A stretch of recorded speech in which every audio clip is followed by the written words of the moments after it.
In part one of this special two-part episode of the Therapy Dogs Australia podcast, Sam and I explore real, anonymously submitted stories from the field, all centred around moments when things didn't go to plan while working with a therapy dog. From unexpected behaviours to tricky client interactions and medical concerns, we unpack common themes and share practical tips for staying calm and professional. We also highlight the value of strong training skills, hygiene protocols, and clear communication. Whether you're new to the industry or a seasoned pro, this episode offers relatable insights and real-world strategies to help you feel prepared and supported. Tune in, reflect, and don't miss part 2 coming up next for even more community-sourced stories and solutions. Hello everyone, welcome back to the Therapy Dogs Australia podcast. I'm Max, the social media manager for Therapy Dogs Australia, and with me as always is Sam King, the owner of Therapy Dogs Australia. How are you, Sam? I am feeling pretty good, thank you, Max. That's Pretty great. good. I'm a bit giggly because we've got a good podcast We've actually planned for today. We've just done some podcast planning prep, which we never do. Yeah. And it's a bit fun. So this is a bit of a fun one. In some ways, and in some ways it's very serious. So Yes, there's a little bit of both. just know that we are taking it seriously, even though we're laughing. Yeah. Some of the giggles are out of discomfort. Some of the laughter is nervous. Yeah. Maybe 80% of it. Yes. Most of it, yeah. So back in February, we created a form that was open to anyone who follows us. Doesn't have to be Therapy Dogs Australia graduates, literally anyone in the animal assisted world who has some spicy stories to share with us, experiences working in animal assisted services. Some are spicier than others. We got quite a few, so we were only going to talk about a few that we feel is relevant and helpful to share and discuss. Yes, we've combined some are similar. So we've combined some of the topics and we'll just speak about them more generally. The reason that we wanted to do this is because, so first of all, I get to hear stories like this all the time and I think, oh my gosh, we need to talk about these things. And as a bit of a preparation or bringing to front of mind, so people who are looking at getting into this industry or who are already working in the industry, just to remember that things can go wrong.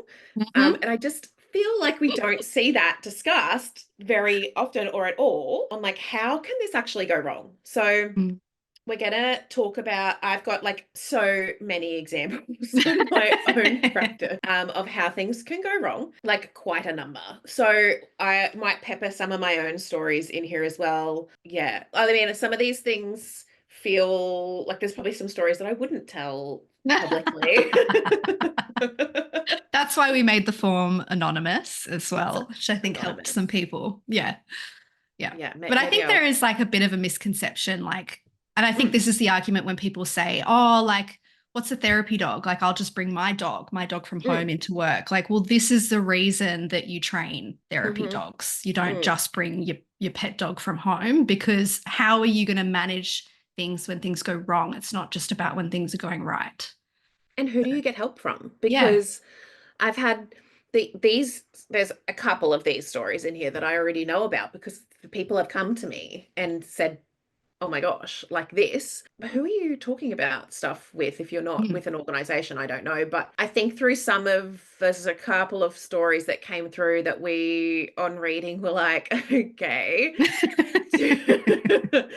We'd probably need to resolve that.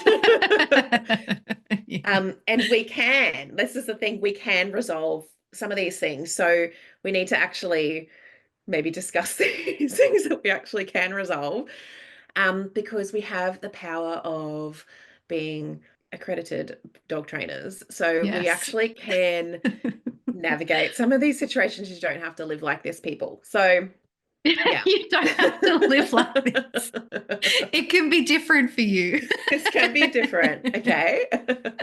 I guess like the things that we were more interested in hearing about were the things that were kind of like outside of your control, or like maybe silly mistakes or things that happened and that resulted in something that wasn't ideal. And then, that's where your real skills as a handler need to come out. And Mm. when you're a beginner handler, even if you're experienced in your scope of practice, if you're a beginner handler, it's tricky. Like these things become a lot easier with years and years of experience. So we understand that, like, you know, sometimes your initial responses to things aren't going to be as polished as Mm. what they will be in 5 years' time. Yeah. Or how you imagine you're going to handle the situation. And then when it happens, you're like, ah, oh, oh dear. Okay, so I think, Max, let's go through some of these more like general ones that we kind of lumped together, and then we'll go Okay. into, we've got a couple that we're going to read out of the submissions that we're going to read out because I think they have great learning moments in them. They are. They are. All right. Things that popped up. So toileting accidents, yes, absolutely. These can happen. So we talk about this to try and help prepare you in our course, where we talk about having your cleanup kit with you at all times, because toileting accidents do happen even in, you know, mature house trained dogs. They can happen for any reason. I myself have had a number of times the dogs have had, you know, poo explosion just seemingly out of nowhere. They've picked up something on their wee walk earlier in the day or whatever, haven't noticed, and then they've had, We just had to go. just have to go. Sonny actually always had quite a sensitive tummy, so whenever he went to the door, like in someone's session, I learned very quickly that I had to leave right now, or he was going to have a poo explosion in the room. Vomiting That as well comes into that. absolutely. The problem with a poo explosion is that it stinks Mm. really fast. So the biggest thing there, guys, if it happens, you must clean it up as soon as possible. The easiest way to do that is to have, so we always have our puppy pads, like, you know, those puppy wee pads. I always have Yeah. those in the kit. And so you just need to quickly, because what you can do, because it's plastic on one side, so you can kind of cover your poo explosion and like wipe it up, and like carpets sucks, but wipe it up as quickly as possible. And then it needs to go into a plastic bag, and then like double bag it, and then get it outside of the room as quickly as possible, as Yeah. quickly as possible. Once the smell is in the room, it's really tricky to, It just hangs. it hangs. Yeah. So puppy pad, plastic bags, and then obviously you need your floor cleaners, so your appropriate floor cleaner. So whether it's carpet or, like, you know, here I've got carpet and tiles here, but certainly you need your proper cleaner. In the client session, I wouldn't normally do like a big proper clean up. I would get it to the point where it's like, this is not now It's disrupting the yeah, session. it's not affecting the client. Yeah. It's not affecting the client. Have Yeah, you the found double. any particular cleaners to be fairly like quick and useful though? Oh, Like I imagine um, tiles are easy. You can just get some like easy wipes or whatever, but I'm oh so yeah. pleased you asked. I'm so pleased you asked, Yes. Maxine. I actually use urine free, which this may become a paid advertisement. Urine free. Um, anyone who says that, they sent us a heap of samples, and I've been using them and sending them out to people, and they gave us a discount code. So that's on our website. And it's in all of in a lot of our emails and stuff as well. Yeah. But yeah, urine free, really good. I have been just kept using it. So Because they've got quite a few things, haven't they? They've got like an air freshener as well, or like something yeah, and like like a grass deodorizer. turf cleaner and stuff like, they've added to there. They've got a UV, they've got a light. This is, I don't have this yet. They've got a light, and you can use the light to see if there's urine stains. Ooh, useful. Very useful, especially for clinic rooms. So useful. Mm. I'm definitely going to get one.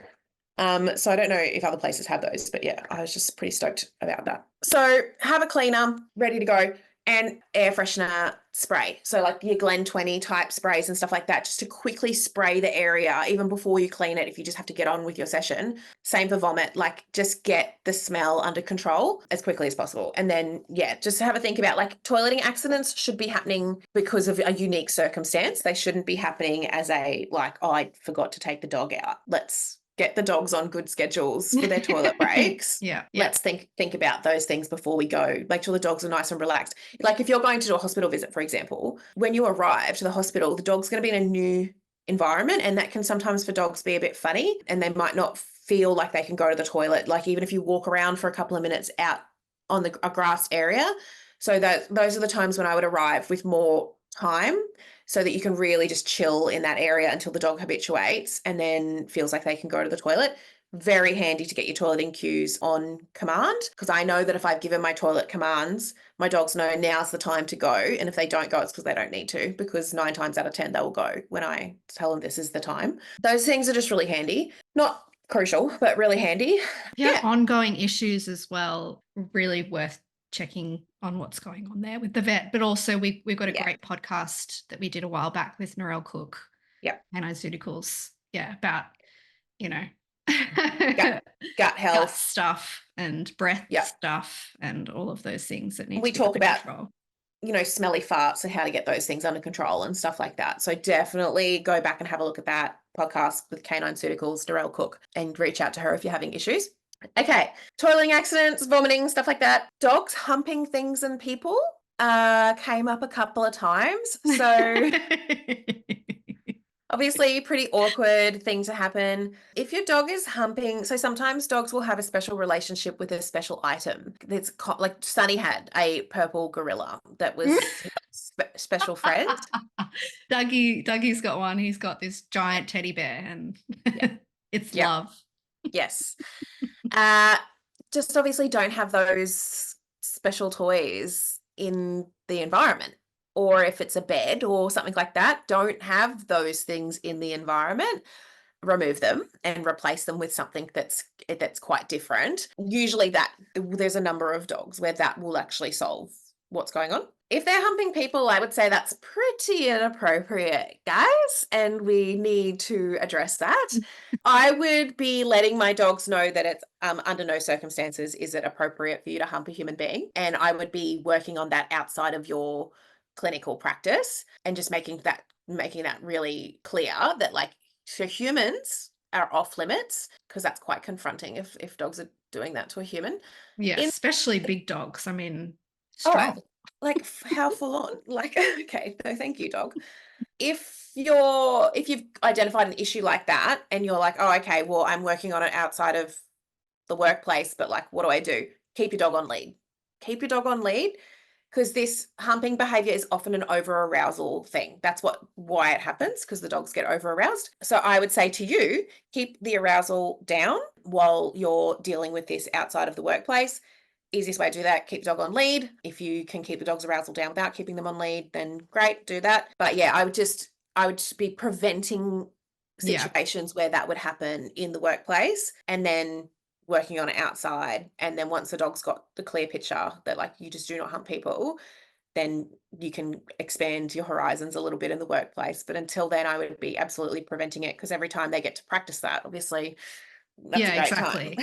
Yeah. If you have a laugh and a giggle with it once, then they'll think, oh, this is fine, because everyone laughs. Absolutely. Laughter can be a huge reinforcer to dogs. And it can be really hard to not laugh, because it can be very funny, but like, try not to let them think that that's a new game.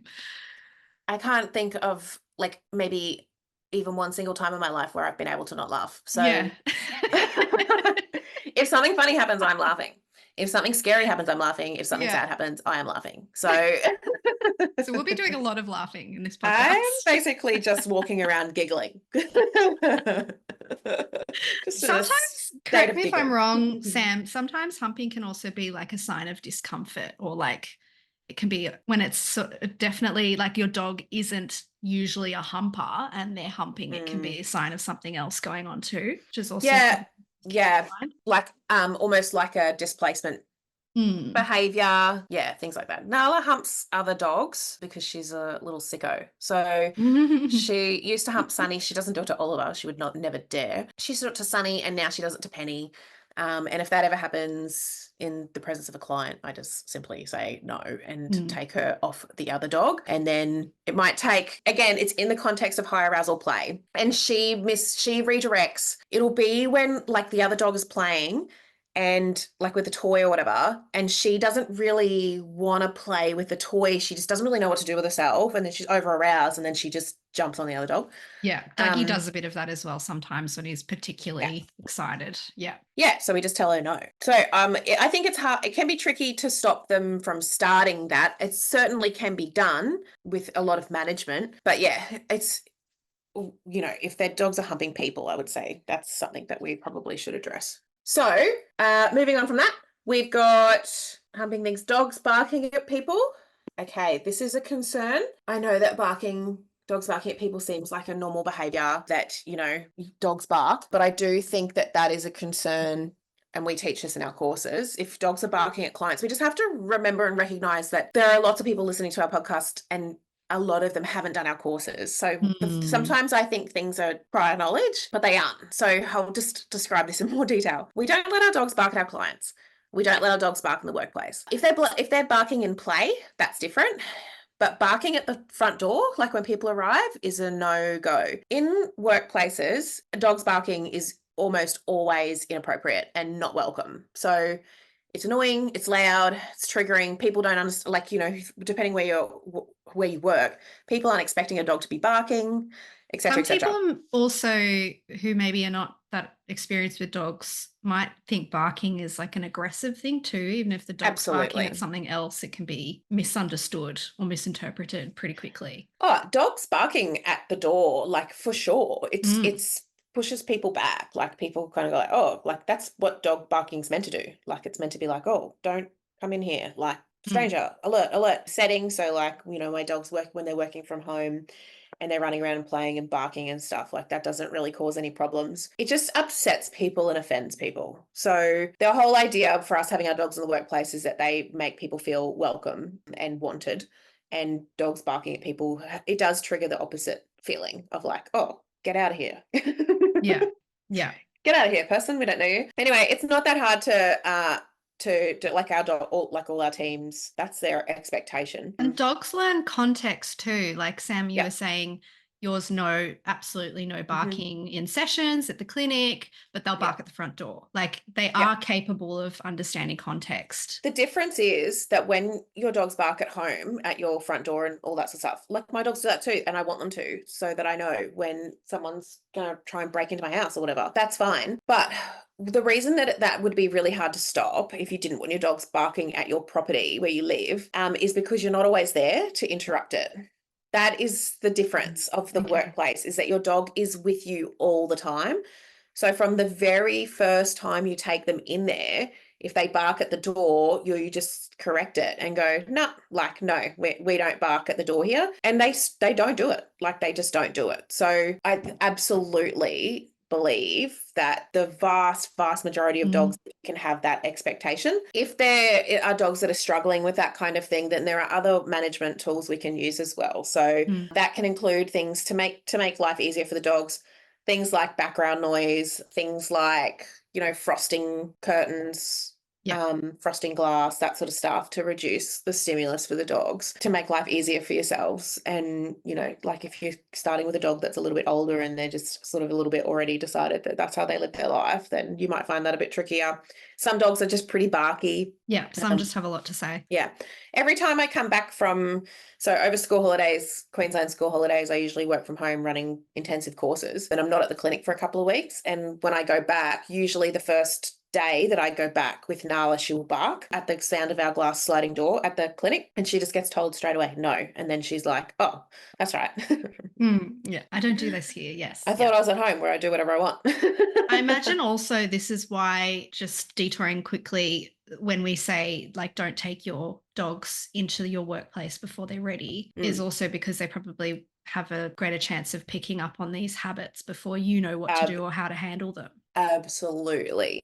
And that's usually the case, like when people come to us for their training and they've already been taking the dog to work for 6 months and the dog's already got behavioural problems at the workplace, they have a bigger task ahead of them than the teams who have done the training first, got their working relationship happening with their dogs really well first, got the handling skills under control first, and then take the dog into the workplace and from day one have those kinds of boundaries in place where it's like, oh, we just don't bark here. Like, it's not a big deal. We just don't bark here. That kind of thing makes a huge difference. That doesn't mean that you can't fix it if you've already got your dog barking in the workplace, but it might be a little bit more difficult. Yeah. You should be able to fix it, but we don't fix those things in the presence of our clients. Like, we just don't train our dogs like that in front of our clients. I'm like quite hesitant to use my no marker and things like that in front of my clients because I don't want them to copy me.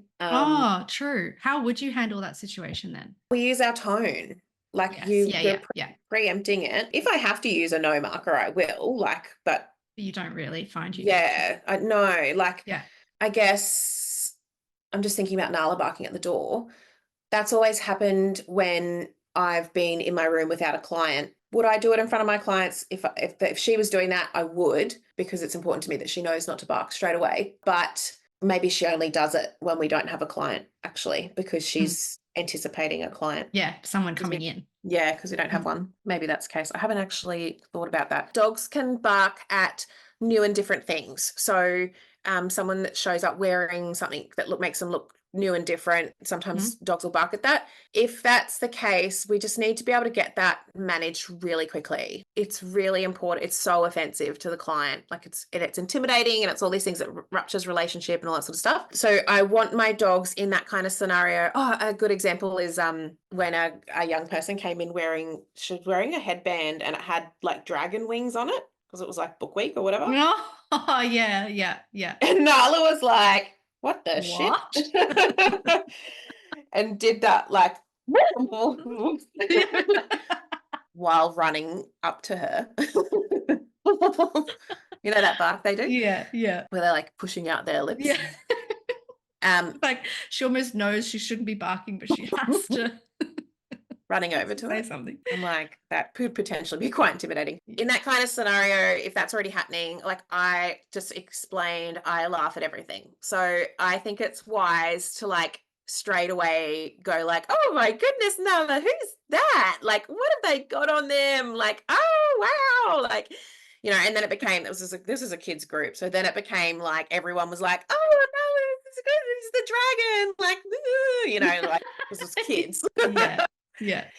Make light of the situation. Make light of the situation. Silly Nala, like, oh, that's so cute and funny, silly Nala, to just make sure that relationship's not ruptured between her and the client. And then obviously it's like, so Nala's this very stable dog. So if you don't have a stable dog and you don't know what that looks like, for Nala, that is like her going, whoa, whoa, whoa. And then immediately being like, oh, I know that girl and that's a human. And like, oh, that's so funny. Those the dragon wings. Like, that's silly. Like that's so by what I'm explaining by that is the recovery time of the dog. Like you shouldn't get super frightened and she should recover really quickly. If your dog is getting super frightened and not recovering quickly, I would suggest that you speak to a professional about that for your dog's welfare, the welfare of your clients. Just remembering that we're talking to a lot of different people out there who maybe we haven't had a chance to meet before. That's not good. Okay, so if you've got a dog that's doing stuff like that, like I failed dogs and temperament assessments for barking at people holding umbrellas or wearing a hat, it's not on. It's if a dog is shook enough by that, they're not ready to be in the working role. That doesn't mean that they'll never be a therapy dog. It just means that they need work on that. So, and you can have a trainer help you with that stuff. And for most dogs, that those things can be resolved and we can improve their confidence. For some dogs, no, they're just a nervy dog and they're not going to be right for this type of work, and that's okay. We need to make choices that are good for them.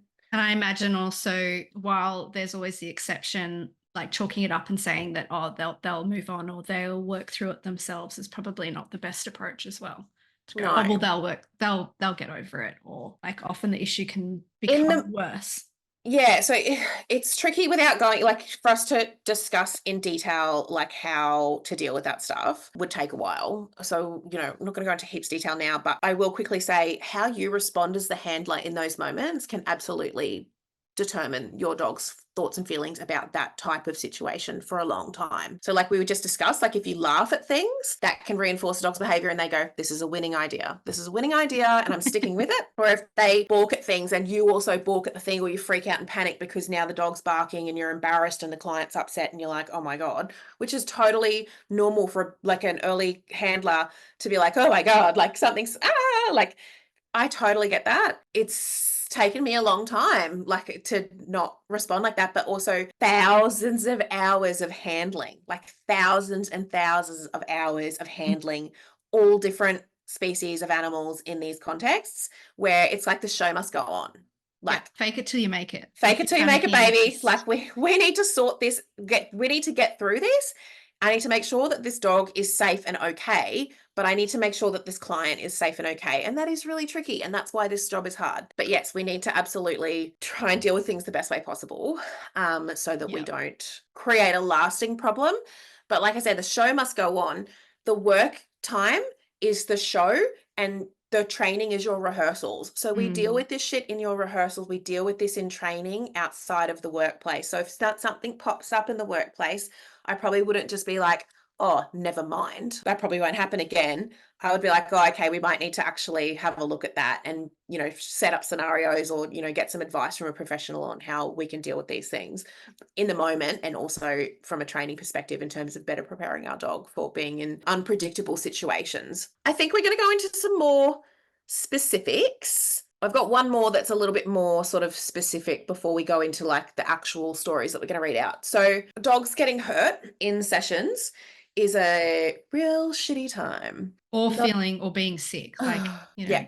injury and illness. Yes, I would probably categorize this next topic as a acute injury. So something that is like happening right now, and this dog is injured. I don't know if I've told this. I've told the story thousands of times because Oliver's now 10. But when he was little, he was chasing Sunny with a toy and looking at Sunny, and he hit the pole in my room. Oh, yes. That's like holding the building up, and concussed himself. I was like, he was young, and I was like, I think I might have God. heard this story, poor Ollie. Oh my God.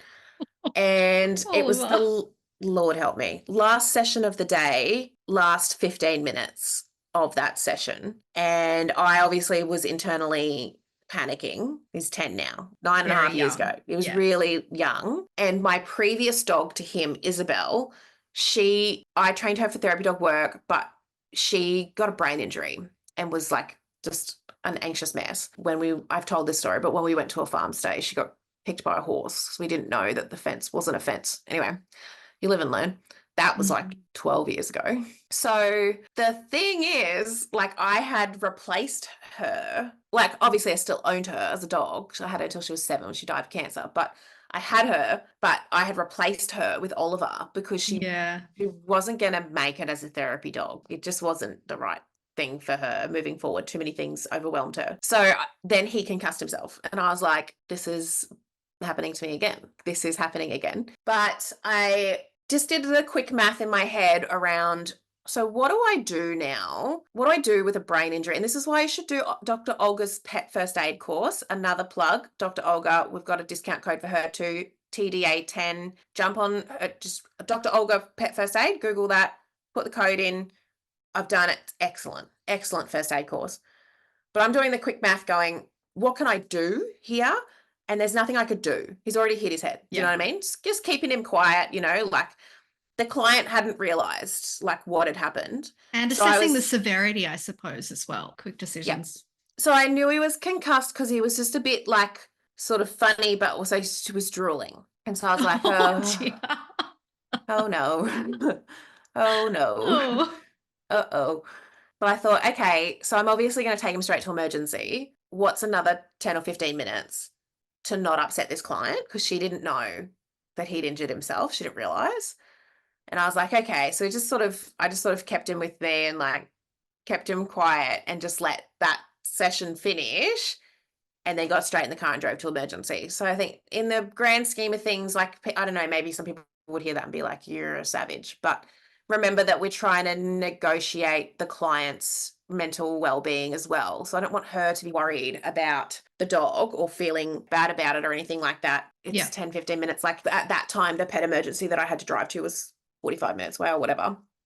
Also, like, you can picture, like, for this client, you would 100% want to choose her not noticing over her experiencing what could be for her really traumatizing to be seeing like the therapy dog hit his head and then drool, and then she's processing this in maybe more of an intense way than someone else would. Well, and for context, the client presentation was, how can I say this, already not processing bad news well.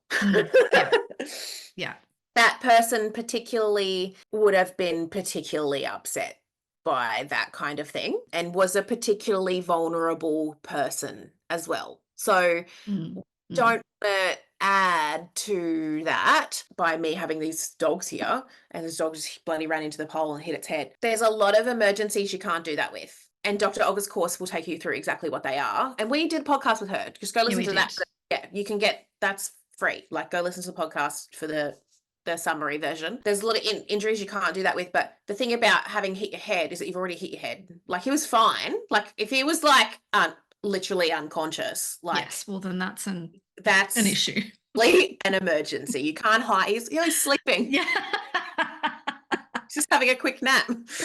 He'll be all right. And an example of that, and I think I told some of these stories to Dr. Olga. I think remembering this from. Yeah. Okay. The one that happened, because I know I told this story, where a horse colicked in the session and I had to end the session. And, you know, then we talked about like the protocols of like contacting the family. Like, once I knew that the horse was going to be okay, contacting the family and being like, just please let such and such know the horse is going to be okay. And that's just it, is you're giving yourself more work. If you can, if it's okay to leave it for the 15 minutes, you're actually giving yourself less work because you won't have to be reassuring the client afterwards. Yeah. Yes. So this is where I got so obsessed with Dr. Olga and her course, is because I think that clinicians need to know what's an emergency and you need to end this client session and deal with this now, and what's not an emergency and I can finish this particular session without re-traumatizing this client and then cancel the rest of my day, because it's so much easier. I'm having flippin' deja vu. It's so much easier to cancel the rest of your day than what it is to end this session right now, because it's so hard to do that. And I told the story of Kiki when I thought she broke her tail. Yes. And I was like, oh, I actually think she just broke her bloody tail. Like, I thought that. Like, I was like, she's broken her tail. But I was telling the girl, I was like, she's fine. She'll be fine. Come on, let's take it. And I did all this repair because she's freaking out. Girl, freaking out. And I'm like, she's fine. Look, she's walking. Let's take her for a walk. Look, she's happy. And, you know, even though she just really hurt herself. And I did spring into like first aid, you know, and make sure that she's not injured. I had to make sure that I could touch the tail and things like that, because now, like, this is dangerous to have a client around an injured dog.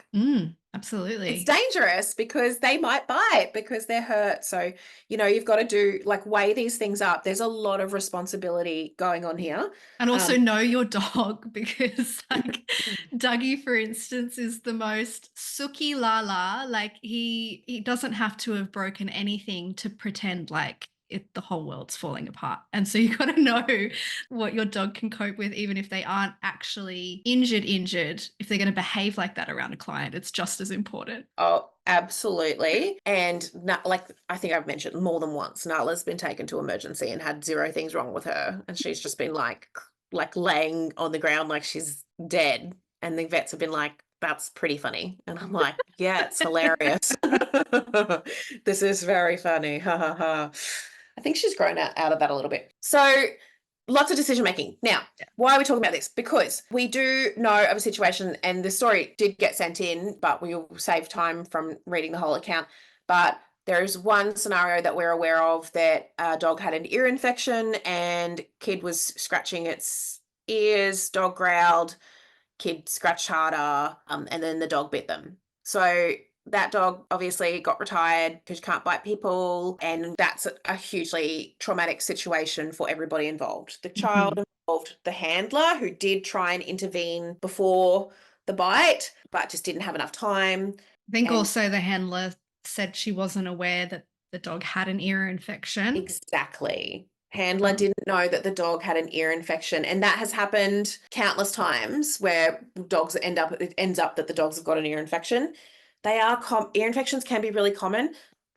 Listen to the Narelle Cook podcast, because ear infections are something, if they're recurring, you can do something about that. Actually, a dog gave me a little bite when I patted its feet when I was doing a pre-course consult, and I was like, I don't know, like it was one of those really fluffy curly dogs, because I was like playing with the dog and then I touched its feet and then it like gave me a little nip, and I was like, oh, does he not like having his feet touched? And they were like, oh, he's got like infected toes or whatever, like, you know how like feet can get funny. Yeah. And I was like, oh, Well, that's going to be a problem. Good to know. So anyway, therapy dogs can't be biting people. Also a little heads up. Yeah. Really nice. Okay. Cool. Good to know. I'm glad I know about that now. So dogs being injured, sick, all that sort of thing, it is a danger to the clients. And obviously it's bad for the dogs. Okay. So when something goes wrong, like the worst case scenario, like that ear infection story, and that someone actually gets bitten, that's a huge drama. Like that's a huge drama for us to go through. And it can be obviously very bad, very, very bad. We want to avoid those things at all costs. And, hindsight is flipping amazing. And we can all sit here and be like, as if you wouldn't know about that. We can all say stuff like that, but I'm certainly in no position to be thinking that people should just know everything and do everything right the first time or never miss anything, like shit happens. But, we have a daily handling checklist for teams that helps them to, every day you can go through and tick and flick, like, have you handled your dog today? Have you checked their ears? Have you touched their feet? Have you done all this handling, touch their belly, things like that, places that get commonly sore, hips, things like that, where dogs can be sore. It gets especially important as the dogs start to get older as well. They're going to have more sore spots and things like that. So really, really important that we do that sort of thing. We did have a story come through where a client threw a stick instead of the ball. They were playing with the ball with the dog, and instead of throwing the ball, they picked up a stick, threw the stick hit the dog. Dog cried out and barked at the client, and then just kept barking at the client for months. So that's not ideal. No. The thing that's out of your control there is that the client has picked up a stick and thrown it, and it's hit the dog. Even when you try and, like, I've had things happen where I've tried to be like, oh, like the thing about throwing sticks for dogs, is that it is actually super dangerous. I know a friend of mine from high school, like, her partner threw a stick for her little dog and, like, hit it in the eye, and they had to have its eye removed. Pretty sure Dr. Olga actually mentions sticks in the podcast, I think she because she sees it all the time. All the time. Sticks are just an issue. Sticks are so dangerous. Yeah. So that's something that's, out of your control. It hits the dog cries out. Oh God, like, that's like, so far here we're up to the Kiki with the tail story, like, where so for everyone that didn't listen to the Dr. Olga podcast, she was one of my dogs, and she's younger, and I let her out of a big LGD, very, very big dog, which is a puppy, and I let her out of her pen, so that, because my client wanted to pat her, and then she sat back like she was gonna jump up, like she was gonna jump, but as she sat back, she sat on her tail and, like, yelped and carried on and acted like it was broken. And so I thought it was. So anyway, those are the kinds of things that can happen, and it's like, it's already happened now. But we've got to move on as quickly as possible. We've got to move. It's like a toddler falling over. We've got to move on as quickly as possible. We need to assess this. Is your tail broken? Dog that got hit in the head with a stick, is your eyeball popping out? Like, do you have an injury from this, or can we move on? And that dog was not able to move on. So that sucks. Eventually it moved on after a few months. I think it was 2 months or something but there is also because I think the dog was exposed to that same client after that incident, and it was 2 months before the dog was okay with that client. I think that was the story. Yeah, which is a bit questionable, just in terms of how you would approach that if your dog is that scared that they're barking and reacting at clients for 2 months before they can calm down. Is it probably wiser to not put them in the same room until that dog is able to recover, rather than using the sessions to help the dog recover? And I guess, like, that's such a tricky, I can see where people might think we've got to repair this relationship, but at what cost? At what cost? Like, at what point do we just go, whoopsie, this has gone to shit? Because I think for a dog to be not recovering, I'm suspicious about that. I've got suspicions about, why is this dog not recovering? And I would, as the handler, I would be looking more deeply into that. I would be getting a professional's advice on that, because I have had a number of situations that have been compromising, and the dogs don't hold a grudge. So I think if the dog's holding a grudge like that, I think that might be a sign of something more going on. Or it could have been that just how it all went down in the moment it became more meaningful to the dog based on everyone's reactions, because I think the client got very upset about the thing, which my client with the tail situation did too. So I just wonder, sometimes these things, like, we don't know all the details, but sometimes these things really are just such a thing that's out of your control. But sometimes, like, I definitely have a protocol for how I handle stuff to try and minimize the long lasting effects for the dogs. And that, in summary, like, to oversimplify it, is move on.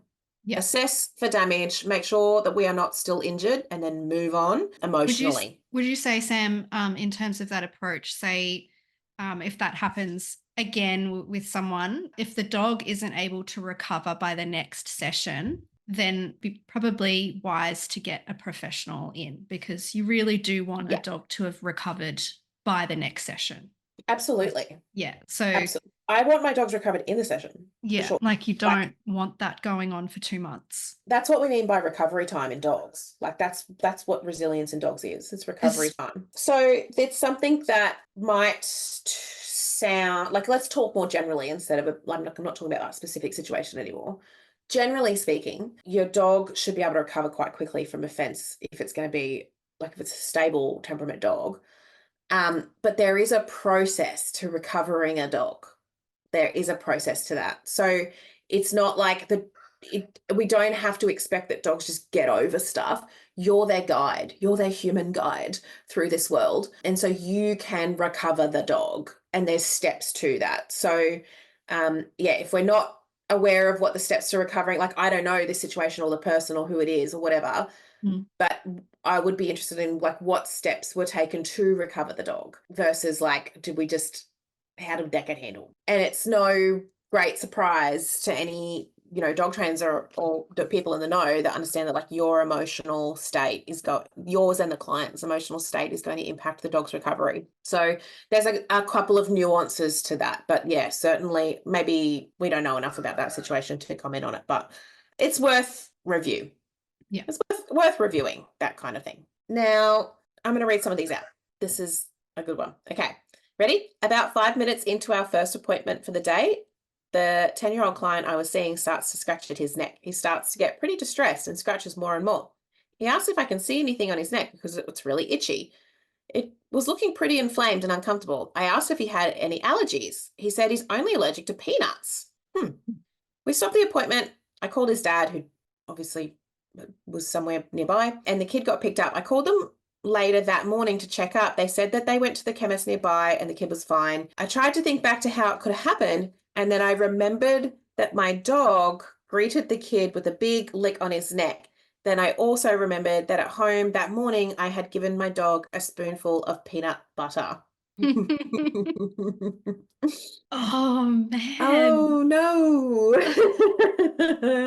I like this example because everyone's fine, but also we talk about this in our training because we use treats sometimes in some of the activities with the dogs, like dog puzzles or dog tricks or things like that we do with kids. And I used to use these little biscuits, Mother Hubbard's biscuits, that they were like peanut butter and honey or something like that. This is 10 years ago, before we had all the options that we have now, because they kept better. But anyway, so I realized, like, why am I using these? I got nuts in them. Like, what am I thinking? Like, nuts is one of the most common allergies. Oh, yeah. That's why we so talk serious. So serious. That's why we talk about it in the course, because I had that realization myself where I was like, why am I using peanut butter? Because I used to buy peanut butter everything for the dogs.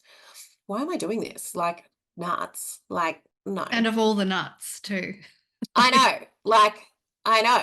And peanut butter's in so many dog things. So many. It's on par also with stories where people have to be really careful, especially hospital dogs or aged care dogs that have a raw food diet, who are exposed to people who are immunocompromised. The same. Be so careful.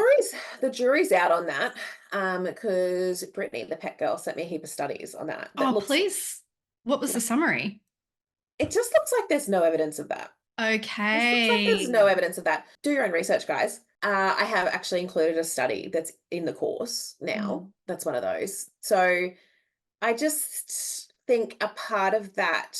Okay. So I think the difference is comparing the raw food diet to a kibble diet. I think when you look at kibble, it's got just as much shit in it, if Very not true. more. Like the recalls on kibble Very for true. salmonella. Like it's got, so I think it wasn't the difference between raw and kibble that people should be considering. It's whether or not dogs should be licking people and what risks, which people should be being licked and not licked, and what the risks might be there. Yeah. So we always tell people, like, I'm happy for my dogs to lick my clients if the client is happy with it, because my clients like it. Yeah. Like Relationship a building. lot of my clients really, really like it. They think that that means that the dog is kissing them and it means that they love them. So if the parents are happy, like if they've got a dog at home that's licking them, like whatever, like that's, the parents are happy with that, they accept the risks, but certainly like having good hygiene protocols in place is really important. So, and of course, like things like this that can happen, like who knows, like what are you going to remember? That is such an Everybody's easy mistake to make. Yeah.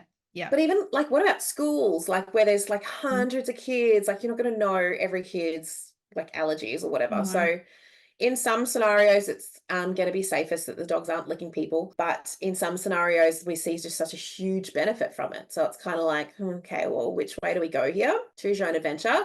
I can just only be honest and say, like, I let a lot of my clients are just so adamant trying to get the dogs to lick them. So whereas a lot of my clients don't want the dogs licking them at all. So, anything that we allow like that, we need to also be able to ask the dogs not to do. Yes. Yeah. Okay, so that one was pretty juicy. Yeah, that was a good one. This is a pretty chill one. So, a funny. I have more than one dog. I left the multi-story car park at work on a stinking hot day, so indicating a lot of effort, and had put the wrong named bandana on my dog. So there's two different bandanas and they've got names on them, and the wrong bandana is now on the dog. I should have gone back and swapped the bandana over, but I didn't. As per the previous context, it was hot. For the first half hour, I corrected people when they said hello and used the dog's name. After about an hour, it was just getting too hard, and it was easier for the dog to just swap identities with her sister, including her age. Still hoping I didn't mess with her head. Brain explosion emoji. That's a fun one. Yeah. No harm. No harm done. No victims. Yes. This one is a bit more in your face.